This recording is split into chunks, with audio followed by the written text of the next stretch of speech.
Hey, how's it going, guys? I've had a lot of requests on how to make these mufflers, like what I got on my Deere.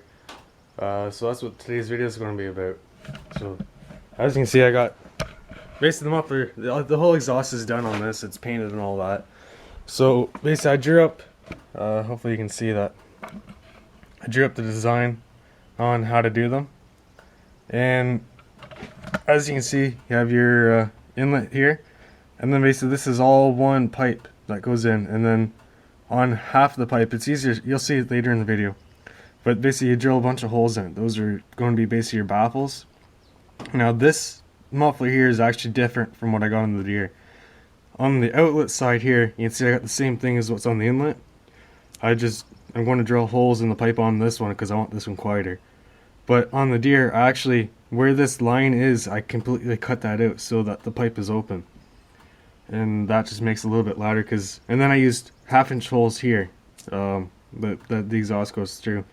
This one I'm going to use 1/4-inch holes and just use a few more of them just to help make it quieter, and then I'm going to 2 sets of holes.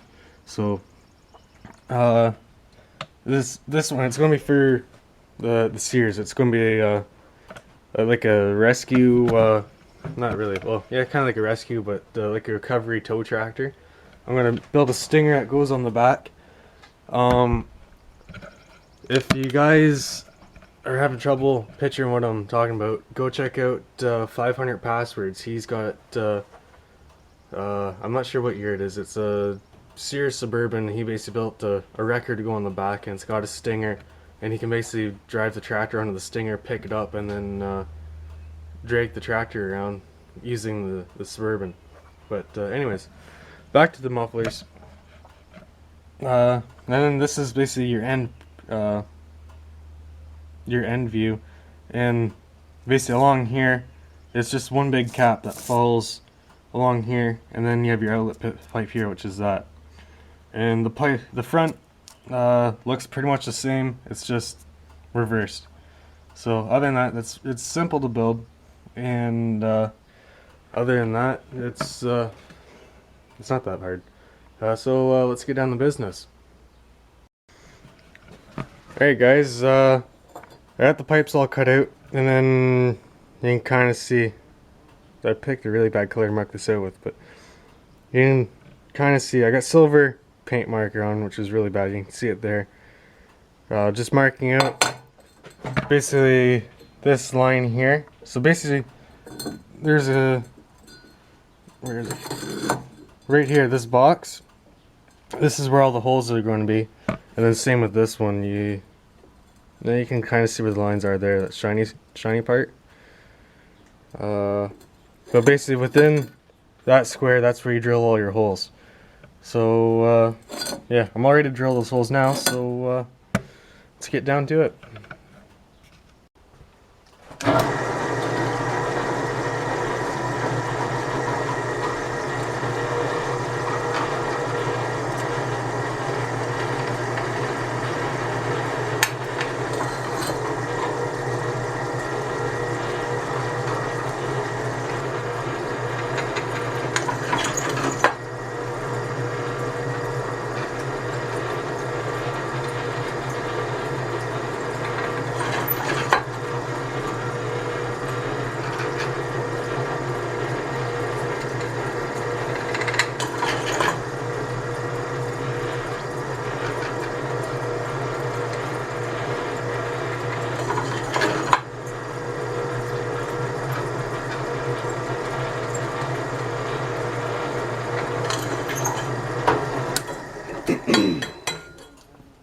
And there you go, guys, that's one done, and you can see for the most part it's kind of on like an angle design. I just thought that looked kind of cool, and it's up to you whether you guys clean the insides out. I might just knock the loose shit off, but for the most part what's in there will act as a little baffling too.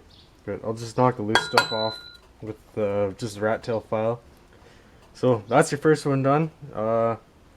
I'll bring you guys back after I get the second one done, because you guys don't need to see this more than once. But that's essentially 1/2 of your muffler. Alright guys, so as you can see, I got both of these pieces all Swiss cheesed up. So those are all ready. Now I got this sheet, it's either 16 or 18 gauge sheet metal. It's old door skin, like the industrial steel doors. That's what that is. So right now I'm going to use that. I'm cutting out a chunk just to square it up. But basically this square right here, I want to cut out the two side panels and then figure out how big my my end panels have to be here. So I'm going to cut out these two pieces first, and then we'll figure out how big we need to make our end pieces. So I'll get these all cut out, then I'll bring you guys back. Alright, so as you can see here, I got my side panels cut out and I've tacked them on. So that's kind of warm right now. So basically when you get to this point, the line's right above the holes. You can't really see. Well, you can kind of see there, that shiny line there. Alright, and then basically that just gets fit into there, and then you line up the lines on this side, and then you make sure that the back is pretty much flush there. I can clean that up with the grinder a little bit. So then once you get to that, that's essentially a muffler without your end caps. So now I just have to tack those side panels onto this top piece, and then I can clean that up a little bit, and then we'll start making the end caps. Alright guys, so as you can see I got this end cap done. I cut it a little bit wider, and you can see I did the same on this. The reason I did that is because I used the hole saw and the drill press to cut it out. And it seemed to work pretty good, other than I bent the drill bit. But yeah, once you cut that, and you just have to trim the sides, like you just have to trim there and there a little bit with the grinder, just so it'll slide over the pipe. But once it does, it fits nice and snug, because like that's nice and tight there, and like minimal gap there, but that'll weld up no problem. And then it's pretty much right on the edge up here, so we'll just tack that there, and then I can take the grinder and then just trim along the sides, get it all nice tightened up, and then just start tacking it together. And then that's essentially your muffler there. So let me set you guys down here.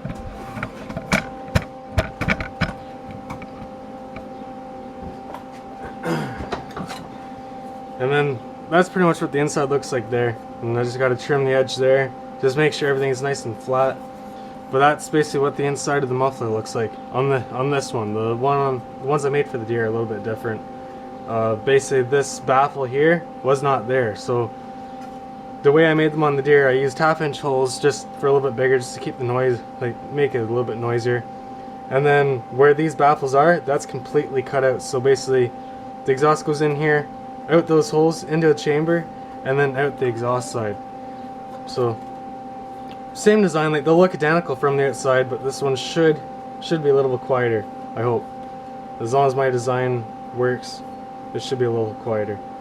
But that's pretty much the muffler there.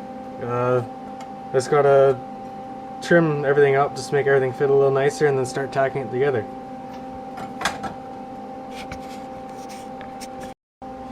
Alright guys, well as you can see I got all the sides and both ends tacked on there right now, so now I just gotta take the grinder and basically just trim up the sides so it's the same profile as the muffler, and then I can weld her up solid.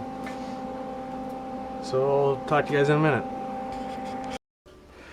Alright guys, so that's all tacked together, and I've cleaned the sides up. So that's basically the end profile, which looks a lot like what the picture looked like that I drew up. So now it's time to weld her up. So yeah, and then it's just minimal gaps. I got it pretty close. This one actually turned a little bit better than the ones on the Deere. But yeah, so I got it all nice and tight. All the gaps that are there, I can pretty much close up before I can weld it. But yeah, this one's going to turn out pretty good. So yeah, let's get her welded up then.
Alright, there you go, guys. That's the muffler. I'll just take the flapper wheel and the grinder and just kind of knock some of those welds down. They're kind of hairier looking than I wanted them to be, but yeah. So there you go. That's how you make the muffler. So if you guys have any more questions or comments, just leave them below, and I'll try to answer them as best I can. Again, this is a little bit different design than what I have on the Deere, because these are, I'm hoping this one will be like the quieter version, and then I got the loud version on the Deere. But yeah, any more questions, just let me know. I'll try to answer them the best I can. And yeah. So hope you guys enjoyed that. Hope it helps you guys, and oh, it's kind of fun building them. So hopefully you guys can use them and make them work on your own mowers, and maybe if you do make them, share the video to me. I want to see them. So but anyways, that's it for today. So till next time, just rate, comment, subscribe, and I'll talk to you guys later.